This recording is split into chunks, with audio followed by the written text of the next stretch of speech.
বিশ্বজুড়ে জ্বালানি তেলের অস্থিরতার মাঝেই আমেরিকার চালকদের জন্য বড় এক সুখবর নিয়ে এলো দেশটির প্রতিনিধি সভা বা হাউস অব রিপ্রেজেন্টেটিভ।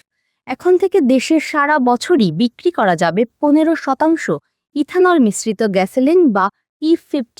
দীর্ঘদিনের আইনি জটিলতা কাটিয়ে এই বিল পাশের ফলে সাধারণ মানুষের জ্বালানি খরচ অনেকটাই কমবে বলে আশা করা হচ্ছে। তবে এই সিদ্ধান্তের নেপথ্যে থাকা রাজনীতি ও পরিবেশগত সমীকরণ নিয়ে বিস্তারিত থাকছে ইরা হুমায়রার রিপোর্টে।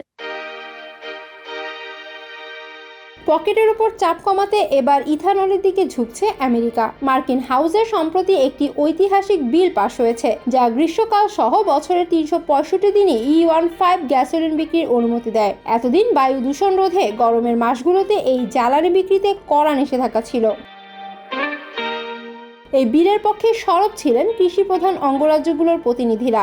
রিপাবলিকান ও ডেমোক্রেট উভয় পক্ষের সমর্থনে বিলটি পাশ হয়। বিল পাশের পর হাউসের অন্যতম সমর্থক রিপাবলিকান রিপ্রেজেন্টেটিভ অ্যাড্রিয়ান স্মিথ তার বক্তব্যে বলেন, এই বিলটি পাশ হওয়া আমাদের কৃষক এবং গাড়ি চালক উভয়ের জন্যই বড় জয়। এটি কেবল তেলের দামই কমাবে না, বরং আমেরিকার জ্বালানি নিরাপত্তা নিশ্চিত করতে আমাদের নিজস্ব ইথানল শিল্পের উপর নির্ভরশীলতা বাড়াবে।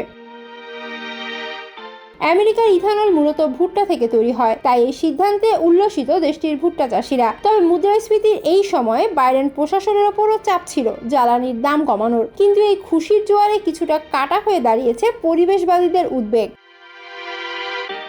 পরিবেশবিদদের দাবি, গ্রীষ্মের প্রচণ্ড গরমে E15 জ্বালানি বাতাসের সাথে মিশে স্মোক বা ঘন কুয়াশা তৈরি করে, যা জনস্বাস্থ্যের জন্য ক্ষতিকর। তবে প্রবক্তারা বলছেন, আধুনিক ইঞ্জিন ও রিফাইনারি প্রযুক্তি এই ঝুঁকি অনেকটাই কমিয়ে এনেছে। এখন সবার নজর মার্কিন সিনেটের দিকে। সেখানে এই বিলটি পাশ হলে আমেরিকার জ্বালানি বাজারে এক নতুন অধ্যায় শুরু হবে, যেখানে সাশ্রয়ী মূল্যে পরিবেশ বান্ধব জ্বালানি পাওয়ার পথ প্রশস্ত হবে। ইরা হুমায়রা, আমেরিকা বাংলা।